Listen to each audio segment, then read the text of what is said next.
Good morning, everyone. Lots going on as usual. Today is Wednesday, September 10th, 2025, and speed cameras in Ontario. Doug Ford is taking aim and saying, no, we're not doing this whole speed camera in Ontario thing. That's not happening. And he says either the cities will shut it down or he will shut it down. And well, I mean, that's something that's interesting. Something's happening, right? The CPC is having accounts removed from X, and we'll talk about censorship later in the show, I guess, medium in the show. Speech and censorship is kind of hand in glove with how they're going to be bringing in this NWO if they're able to bring it in. It seems like Trump is a fly in their ointment, but I'm not sure how much of a fly. And I don't know if it's just changing tracks to the Palantir one instead of the China one. I'm not sure. The China surveillance versus the Palantir surveillance, which one wins? Trump wants Palantir. And that's, I mean, notable, right? Anyway, regardless. And he's already making moves to use Palantir, and people are concerned about that. Catherine Austin Fitts is the most famous one. So it's interesting, and I hope that it gets derailed. I really do. Article 5, NATO enacted Russia drones attack Poland from Ukraine. Super weird. Yesterday, Mr. Sunshine Baby was losing his mind. He was like, we are going to war with Russia. Article 5 of NATO is being triggered. Article 5 is the article where if one country is attacked, the other countries are automatically at war. And he said, we are at war with Russia. Get ready to go to Russia and fight for Ukraine, Slava Ukraine, all this stuff. And I don't know that he was 100% going that way, but I do remember seeing a Slava Ukraine, and I thought, wow, I'm going to look and see how serious this is. And it indeed looked like it was ramping up yesterday. But then an hour later, Trump was at a restaurant and everything seemed fine. And I thought, something is odd about all of this. And we'll examine that. So we'll look into that later in the show. $80 billion deficit, no budget yet. Why do we need a budget? Schmudget, right? Like, who needs a budget? That sounds all responsible and stuff. Why would the smartest banker in the world need to operate with a budget? That seems like, right? That just seems like a safety net that Carney doesn't need, right? Or whatever. I'd like a budget personally, but I guess nobody cares and nobody's going to hold him accountable, least of all the official opposition. Can't wait till Parliament starts next week. I can wait. I think that the longer we're out, the less damage they can do, but oh well. Ford wants to get rid of the speed cameras. I already talked about that. And yesterday, I said Nepal was having a peaceful change of government. I was incorrect. I thought they were just standing around like Egypt when they unseated during the color revolutions in the Middle East in the mid 2000s, the early 2010s. And so that's not what happened. What happened is they burned down their parliament. They burned down all of the parliament or politicians' houses, and they chased the finance minister into a river and carried him through the streets. And I've got video of all that. Relationship goals, Nepal edition. Here we go. So there's lots to get to. Let's get to it. First, Nepal. Anonymous says protesters in Nepal overthrew the government in less than 48 hours due to corruption. Oh, if only Canada. Come on, guys. They refused a curfew, spread protests across all cities, fought police in roaming street battles, burnt down politicians' houses, stole military weapons, stormed the parliament and burnt it, and forced the prime minister to resign. So they were not kidding around, and they were saying, listen, you stop it, and you stop it right now. This is the finance minister. So Nepal's finance minister was dragged through the streets by enraged demonstrators as violent protests erupted over a short-lived social media ban. So they wanted to ban social media. See, they did it overtly. They said, we're going to ban social media. In Canada, they just ban it quietly, so you don't even realize that they're banning it, right? So here's video footage of what's going on in Nepal for the finance minister. This is a bad day for him, I'm sure. Him? I think it's a him.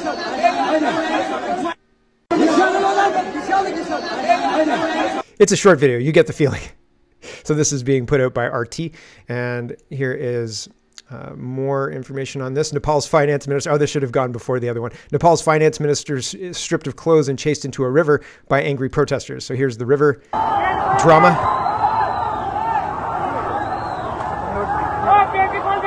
People are pissed. Like standing on the bank of the river going, yeah, those guys got him. And if those guys don't get him, I'm going to get him, right? Like, I'm going to make sure that this is handled. And then they do, and they carry the stripped down finance minister through the streets. Vincent says corruption exists in Canada as well. I sense a rightful growing discontent from a population fed lies and propaganda for 5 years. The truth is coming out, so let's clear the air and accept the truth before this boils over in our nation. Table Salt says new Nepalese protesters burned the prime minister's residence to the ground shortly before burning parliament down. So I don't know that I'm on board with burning down parliament. However, if that is the message that needs to be sent, we're all done with this communist bullshit and we're going to burn it down, then that's the message that needs to be sent, you know?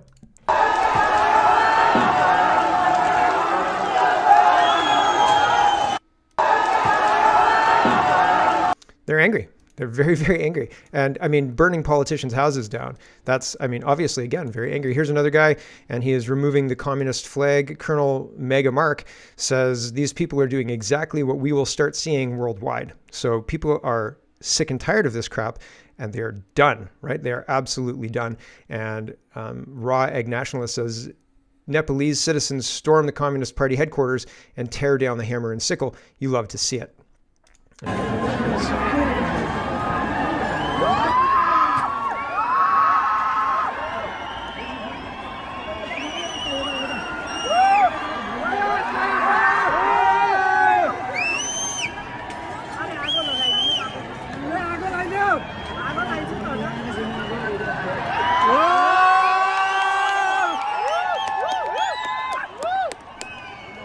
There you go.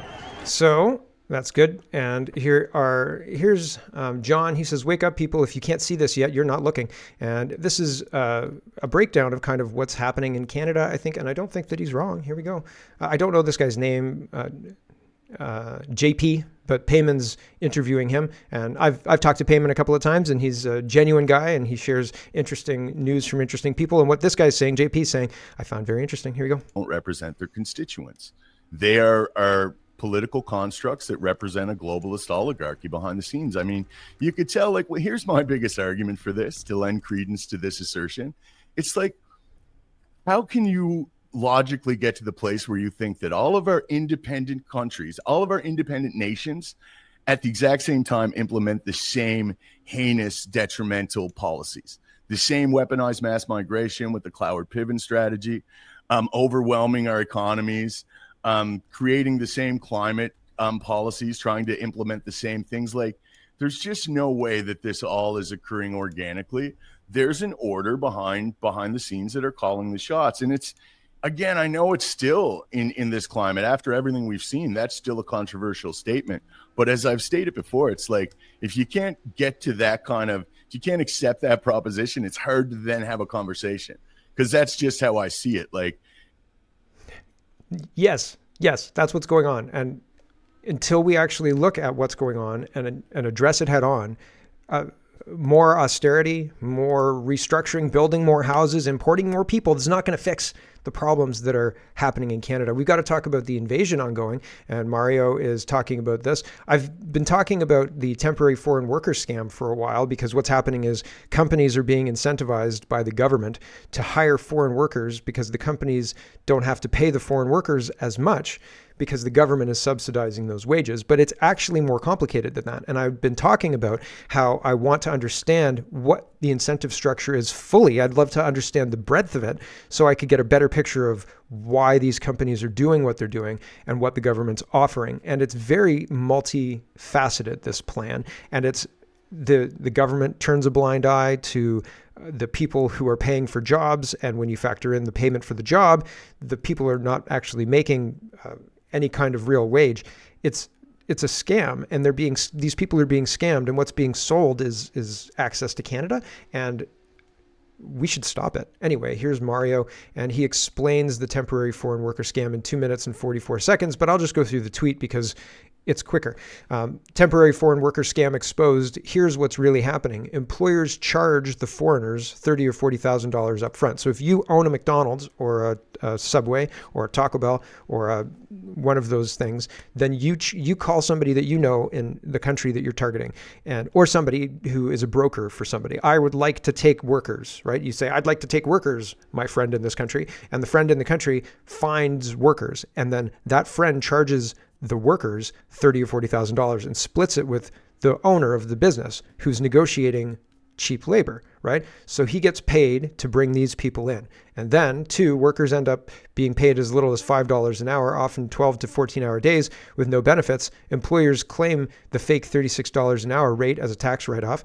The United Nations was right. It's modern-day slavery. This is insane. Shut it down. So I believe this is an accurate depiction of what's going on. Everybody's being scammed. The government's being scammed by them writing off the people who are using this slave labor, writing off $36 an hour as a tax write-off. The people who are actually filling the jobs are being scammed. Their families are using all this money to hopefully have a shot at a better life in Canada, and all sorts of other things. And that is very bad, very, very bad for our country. It shouldn't be tolerated. Maxime Bernier is responding to CTV Toronto, and he said, CTV Toronto says, breaking, Canada lost 66,000 jobs in August as employment rate increases to 7.1. And Maxime Bernier says, okay, can we completely shut the door to temporary foreign workers now and keep jobs for Canadians only, instead of slowly reducing the numbers like the Liberals are doing, or having a 5-year transition period like Poilievre is suggesting? I find it interesting that Carney wants to do things over a decade. You have a 4-year term as prime minister. You have 4 years. You don't have a decade. You have 4 years. Anyway, you have 4 years. So him and Carney and Harper and all of the prime ministers in my living memory have done things over a longer period of time than their 4 years. And they do this on purpose because they're intending to win multiple terms. They're intending to plan it for that period of time so that they can be in charge of the whole thing, right? You don't change a horse midstream or whatever. That's from Wag the Dog. So that's why they do it. But I think it's improper, and I think that you should only plan for a time when you've been elected to. All of that said, big projects take a long time. I'd like to build a highway. You know what I mean? Sometimes that's going to take longer than 4 years, but you can plan for your section of the highway and pass that off to the next government, right? But no sureties that the government's going to actually do that. The Conservatives had a plan to turn off the discharge of human feces and human waste into the St. Lawrence, but then the Liberals came in, and Catherine McKenna was the environment minister then, and she scrapped the plan. So no certainties, right? But I mean, when you get communists taking over the country, what do you expect, really? So pretty wild stuff, really. Here is Islam invasion and Sharia law implementation in Paris. Islamist jihadists wreck a Christian bookstore because holy statues clash with Sharia, dubbing them fascist. Immigrants' gift of diversity in full destructive glory. What a tolerant absurdity. And so, yeah, they're these people who ascribe to this foreign religion in France, in Paris, are attacking this Christian bookstore, and everybody's just kind of turning a blind eye. It doesn't seem like anybody's really upset about it. And it seems like it'd take a while to get as whipped up as they are. Here is what's going on in Denmark. I think this is Denmark. Sweden, excuse me. EL says Islamists followed home and harassed Sweden's Minister of Civil Defense. He said they were trying to figure out his address to threaten and coerce him. How does any society last like this? You don't. This is a war, and we're just waking up to realizing what's happened. Right? So it's like you've been driving down the wrong road for a while, thinking you were going somewhere, and then you realize that you've passed a state line that you're like, I shouldn't be in Manitoba. Like, what? Hold on a second. I was going to Niagara Falls, and then you have to stop and assess where you are, look around, find where you are on the map, and realize, like, oh my gosh, I've got 16-hour drive to get to Niagara Falls. I thought I was on the right road, right? And so that cost is the sunk cost. And now you have to pay that cost to get back to 16 hours you wasted, and you can't do anything about that. How many years have we wasted on the wrong road, letting violent people in, right? And now we've got 16 hours of wasted time to pay back. How do we fix it, right? Well, in the road analogy, we have to drive 16 hours. I guess you could take a plane, right? That might be faster. But in our analogy, getting rid of people, getting people out of the country, deportation, right? So re-immigration, get them gone. So here is a lady, and she's talking about the Chinese Communist Party and England and Islamists. Here we go.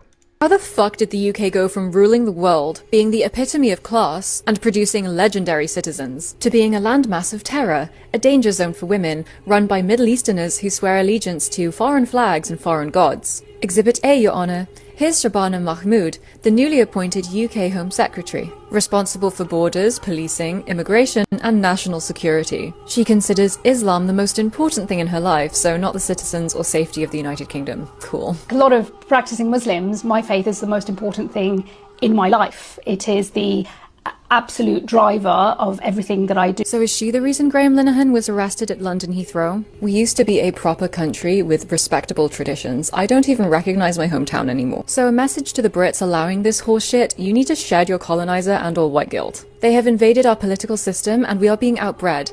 Sharia law is not compatible with the West and we need our women and children to be safe. This goes for you too, America. Get rid of Mom Dani and Omar Fateh, okay?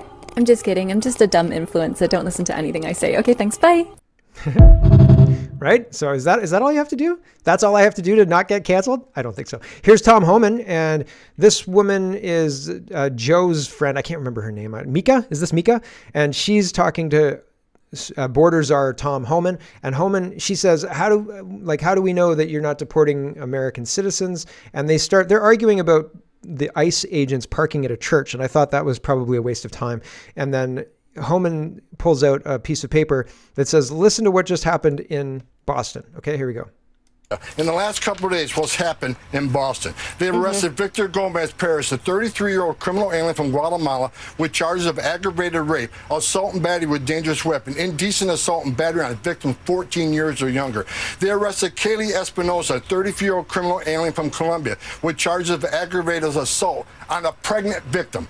They arrested Joshua Gonzalez, a 24-year-old criminal alien from Dominican Republic, with charges for trafficking heroin, morphine, opium, resisting police, disorderly conduct, and drug distribution. They also arrested Samuel Armando Barrera, a 20-year-old criminal illegal alien from Guatemala, pending charges for assault and battery on a child. So Mayor Wu and Governor Healy, they ought to be calling ICE and thanking them for making their streets safer, for protecting their communities and taking these people off the street. They've turned a blind eye to this. They're sanctuary cities. Sanctuaries, cities and sanctuary states are sanctuaries for criminals. Give ICE access to the jail to arrest a bad guy in the jail rather than have to go in the community to find them. Because when you go in the community and find them, it puts ICE officers at greater risk. It puts the community at greater risk. It puts the alien at greater risk because anything can happen on a street arrest. You don't want to put the alien at greater risk. I saw the Alf movie where they came and they took him from the Tanner's house, and if they had just called ahead, everything would have been fine. Ryan says, I like how Tom Homan speaks. I know I've talked about this before, but I like how he speaks a lot, and I don't know why I like it so much because it's kind of lazy, but all of his words blend into each other, and it's like you're rolling downhill. That's how I visualize it in my head. Anyway, he's always interesting to listen to. I don't know that I could do an audiobook read by him because I feel like this hill is unending. Like I'm rolling down a hill and it's never going to stop. Let's talk about crime. I wanted to get through crime, but I don't know that we're going to, but we're going to stop the stream soon. But both the mayor of Barrie and the mayor of Welland are done with the amount of crime that has happened in Canada and specifically their cities. And the mayor of Barrie has declared a state of emergency, according to Ryan, due to crime, lawlessness, and out-of-control homelessness encampments. He blames the judges and the rest of the judicial system for not doing their job to keep criminals off the street, but don't dare say Canada is broken. Here's the mayor of Barrie. Oh, I'm sorry that judges are superseding. The audio is kind of weird here, so I'm going to try and fix it. What's going on is it's quiet, and it's only coming out of one side, like one speaker. So I'm going to turn it up, and you should be able to hear what he's saying, but it's going to be a lot quieter than I am right now. Okay, here we go. Superseding everyday bylaws. The cities have enacted to create and maintain order. The Barrie Police Department operates as an arm's-length police service overseeing law enforcement, or the lack thereof, being told by the justice system that it's a waste of time to enforce drug possession or drug use laws. This because often those same judges just mentioned throw the cases out and warn the prosecutors to steer away from such charges. While I support the county's plan to deliver new space and the Heart Hub, we have all simply run out of time. The city of Barrie does not have control over this emergency until now. Today I'm announcing that I've declared a state of emergency in the city of Barrie, as I requested the former administration to do. While we wait for the county's long-term plan to be implemented, the city of Barrie is immediately instituting the state of emergency to reclaim our streets, our boulevards, our parks, our squares, our feeling of safety, and our order. While this order will not appoint federal judges that protect the rights of citizenry to live in a free and lawful society, it will address the problem from the ground up. Barrie City Council has already done so much. In 2023, we provide an additional $1.65 million, increasing our funding to local social service agencies. We'll just leave it there. He's got the emergency declaration. I don't necessarily agree with it, but I don't necessarily agree with it. It gives the city a lot of power to do a lot of unilateral things. And last time state of emergencies were enacted, they were used to crack down on citizens and not keep you safe, right? They were used in an improper way. So I'm tentative, but hopefully they actually address the issues that they're talking about addressing. Mario again says, Mayor of Welland has had enough. He emailed Mark Carney, Sean Fraser, Gary Anasandri, demanding a change. Stop giving bail to child rapists. We need more. We need reform, major reform. I can't believe that Anasandri is still the safety minister, public safety minister. He's got ties to terrorists. And still, they don't care. They don't care until they're running down a river, okay? Hoping that the mob doesn't drag them through the street in just their underwear. They don't care. They don't care. They'll care at that point, but they won't care before that. Welland's mayor's message to the Welland community. This past week, our city has been shaken in the most painful way imaginable. The brutal sexual assault of a young child has left us horrified, heartbroken, and deeply angry. I know the emotions running through our community right now, rage, grief, disbelief, and an overwhelming demand for justice are rampant. I share those emotions with you. Like so many of you, I believe what's happened is beyond comprehension, and nothing can ever make it right. Justice can never be swift or strong enough in the face of such a horrific crime.